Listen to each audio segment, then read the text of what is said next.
अस्सलामु अलैकुम नाज़रीन। तो कैसे हो आप सब? उम्मीद है कि सब खैरियत से होंगे। अल्लाह आप लोगों को ऐसे खुश रखे।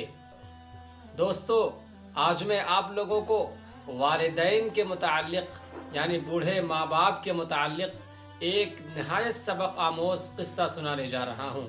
क़िस्सा कुछ इस तरह है कि एक नौजवान अपने बूढ़े माँ बाप के साथ किसी महंगे होटल में खाना खाने के लिए गया।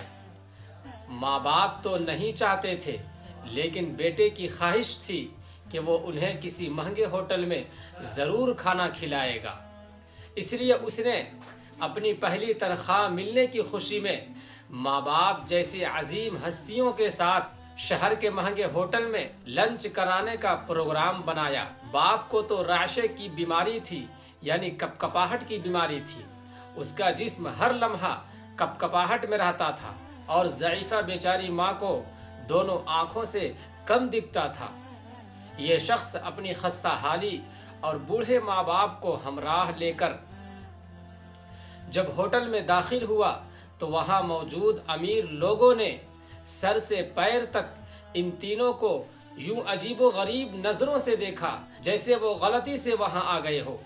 खैर, खाना खाने के लिए बेटा अपने दोनों माँ बाप के दरमियान बैठ गया और एक निवाला अपनी ज़ईफ़ा माँ के मुंह में डालता और दूसरा निवाला अपने बूढ़े बाप के मुंह में डालता।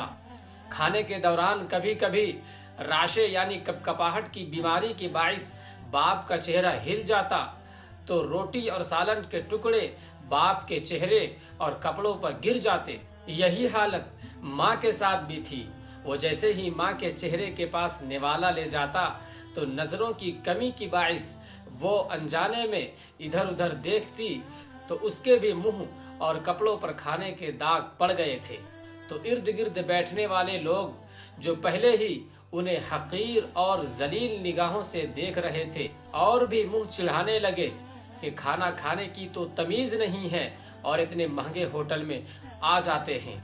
बेटा अपने माँ बाप की बीमारी और मजबूरी पर आंखों में आंसू छुपाए हुए, चेहरे पर मुस्कुराहट सजाए हुए, इर्द गिर्द की माहौल को नज़रअंदाज करते हुए, एक इबादत समझते हुए उन्हें खाना खिला रहा था। बहरहाल खाना खाने के बाद वो माँ बाप को बड़ी इज्जत व एहतराम से वॉश हैंड के पास ले गए और वहाँ अपने हाथों से उनके चेहरे साफ किए और कपड़े पर दाग धोए।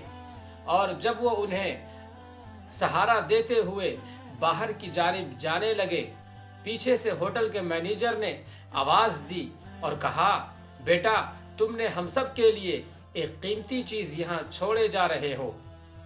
तो उस नौजवान ने हैरानी से पलट कर पूछा कि मैनेजर साहब वो क्या चीज़ है? मैनेजर अपनी ऐनक उतार कर आंखों से आंसू पोंछा और बोला कि तुम अपने बूढ़े माँ बाप को इस कमज़ोरी की हालत में इतने महंगे होटल में खाना खिलाकर तुम हमारे लिए एक सबक छोड़े जा रहे हो। दोस्तों, कुरान करीम के अंदर अल्लाह तबारक व तआला भी वालिदैन के बारे में इरशाद फरमाता है, इम्मा यबलुगन्ना इंदकल किबरा अहदुहुमा औ किलाहुमा फला तकुल लहुमा उफ़। अगर तुम्हारे वालिदैन में से कोई एक यानी बूढ़ा बाप या बूढ़ी माँ को पाओ तो तुम उनको उफ़ तक ना कहो। लेकिन आज हमारे घरों का माहौल कुछ अजीब सा नज़र आता है। हम अपने बूढ़े बाप को, अपनी बूढ़ी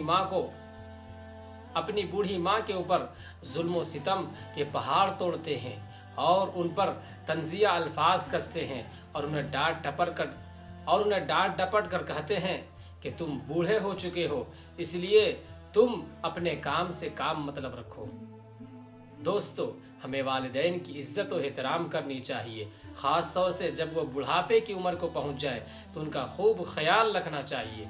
उम्मीद करता हूं कि आज के इस किस्से से और आज के इस वाक़ये से आपको बहुत कुछ सीखने को मिला होगा।